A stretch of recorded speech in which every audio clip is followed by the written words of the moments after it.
Hello दोस्तों, कैसे हो आप? उम्मीद करते हैं अच्छे से होंगे, स्वस्थ होंगे, मस्त होंगे। बहुत दिनों के बाद मैं वीडियो डाल रहा हूँ, लेकिन कोई नहीं, अब हफ्ते में 2 ही वीडियो सही लेकिन आएंगे ज़रूर। पिछली वीडियो में बहुत आप लोगों ने प्यार दिया। ज़ीरो बोल्ट थेरेपी के बहुत सारे फ़ायदे आपने उठाए और हमारे पास भी फ़ोन बहुत आया। ज़ीरो बोल्ट थेरेपी कैसे बनेगा, बेडशीट कहाँ मिलेगा, कैसे हम लोग ले सकते हैं।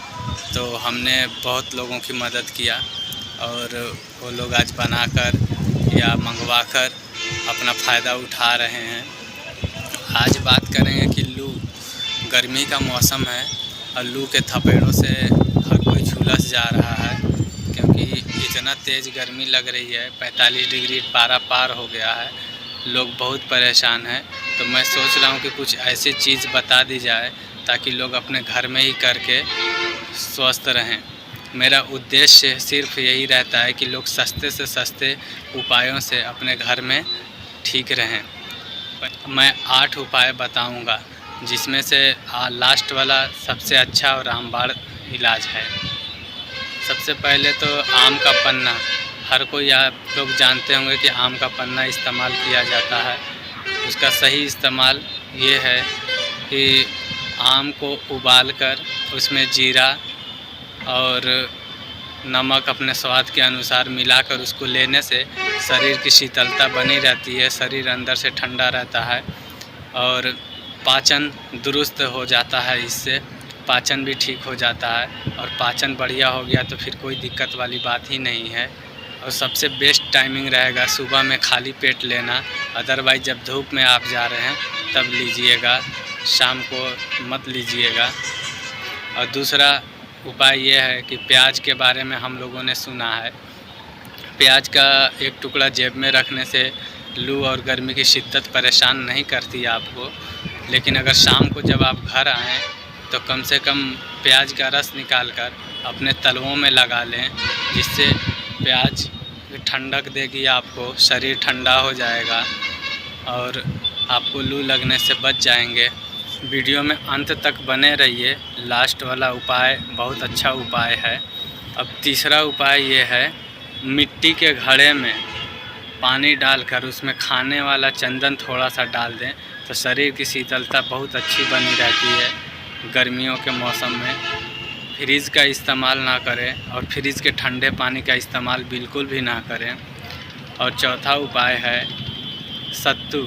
चने के सत्तू को आप काला नमक और अपने स्वाद के अनुसार उसमें प्याज वगैरह, जीरा वगैरह डालकर अगर आप इसको पीते हैं तो ये गरीबों का प्रोटीन शेक है। इससे भी शरीर में ठंडक बनी रहती है और गर्मी की शिद्दत आपको परेशान नहीं करेगी और शरीर के पित्त को शांत करता है और अंदरूनी अंगों को शांत करता है। और अगला उपाय ये है गोंद कतीरा। गोंद कतीरा आप पानी में फुला दें रात में 1 चम्मच, और फुलाने के बाद सुबह में दूध या पानी के साथ उसका शरबत बनाकर पिएं। बहुत अच्छा फ़ायदा करता है। इसकी तासीर इतनी ठंडी है कि आपको तो लू क्या गर्मी क्या समझ में ही नहीं आएगा। बहुत अच्छा फ़ायदा करता है। मैं खुद भी पर्सनली गोंद कतीरा को इस्तेमाल करता हूँ, इसलिए आपको सजेस्ट कर रहा हूँ। और अगला उपाय ये है ज़ीरो बोल्ट थेरेपी। इसको तो सभी लोग जानते हैं। जो लोग अगर बेडशीट नहीं इस्तेमाल कर पा रहे हैं या कॉपर प्लेट वाला नहीं इस्तेमाल कर पा रहे हैं तो कुछ नहीं, सुबह में या शाम में आप ओस वाले घास पे खाली पैर कम से कम आधा घंटा 40 मिनट चलें। इससे आपको शरीर की गर्मी शांत होगी, आँखों की रोशनी भी बनी रहेगी और स्टैटिक चार्ज आपका शरीर से डिस्चार्ज हो जाएगा। और ज़ीरो बोल्ट थेरेपी पे तो बड़े बड़े रिसर्च भी हो चुके हैं। डॉक्टर विश्वरूप जी ने तो बहुत सारे चीज़ों का खुलासा करे हैं, आप लोग जानते ही हैं। और हमारे बड़े बुजुर्ग ज़मीन से जुड़े रहते थे तो वो हमेशा 100 साल 150 साल तक वो जिए हैं। और हम लोग की ज़िंदगी समझ जाइए 50-60 साल जीने में आंधी तूफान आ जाएगा, समझें। बहरहाल हम लोग लू की बात कर रहे थे, तो अब लास्ट उपाय है और सबसे स्ट्रॉन्ग उपाय है जिसके बारे में मैं बताया था। सौंफ, धागे वाली मिश्री और छोटी इलायची, इन तीनों का मिश्रण। 1 चम्मच सौंफ को 1 गिलास पानी में स्वाद अनुसार अपना धागे वाली मिश्री डाल दें और 2 इलायची डाल दें। सुबह को इसे पी लें खाली पेट। ये सारे उपाय अगर खाली पेट करेंगे तो ज़्यादा अच्छा रहेगा। अदरवाइज़ जब धूप में जा रहे हैं तब इस चीज़ को लेके जाएं। इनमें से जो आपसे हो सके वही आप कीजिए। ज़रूरी नहीं सारा उपाय करने का, जो आपसे हो सके वही कीजिए।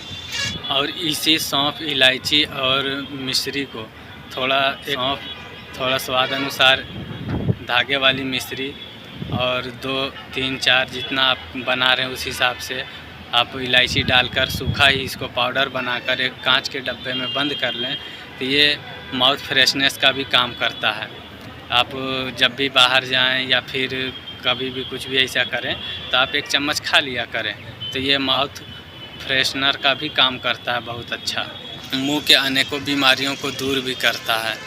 मुंह से आने वाली दुर्गंध को भी दूर करता है। अब वीडियो अपने अंत तक पहुंच गया है। लास्ट में एक ही बात कहूँगा कि मिश्री हमेशा धागे वाली मिश्री लें। वो छोटे छोटे जो कांच की तरह आता है वो मिश्री ना लें। वो रिफाइंड शुगर है, वो मिश्री नहीं है, ठीक है। तो धागे वाली ही मिश्री लें। उसकी तासीर ठंडी होती है और शरीर की शीतलता बनी रहती है। आप लोगों ने पिछले वीडियो में बहुत प्यार दिया है। उम्मीद करते हैं कि ये सारे चीज़ भी आप करेंगे तो आपको फ़ायदा हासिल होगा। हमारा मकसद है कि सिर्फ़ और सिर्फ आप घरेलू चीज़ों से आप ठीक रहें, मस्त रहें, स्वस्थ रहें। और इसी उम्मीद के साथ अपनी वीडियो का अंत करते हैं। अपनों का ख्याल रखिए। Take care, bye. लास्ट में एक बात कहूँगा कि किसी भी गंभीर स्थिति में अपने विशेषज्ञ की सलाह ज़रूर लीजिएगा। चाहे जो भी हो आपका विशेषज्ञ, एलोपैथ, होम्योपैथ, आयुर्वेद, उनकी सलाह ज़रूर लीजिएगा। ये सारे उपाय आप नॉर्मली स्टेज में कर सकते हैं, क्योंकि जानकारी लोगों को कम होती है।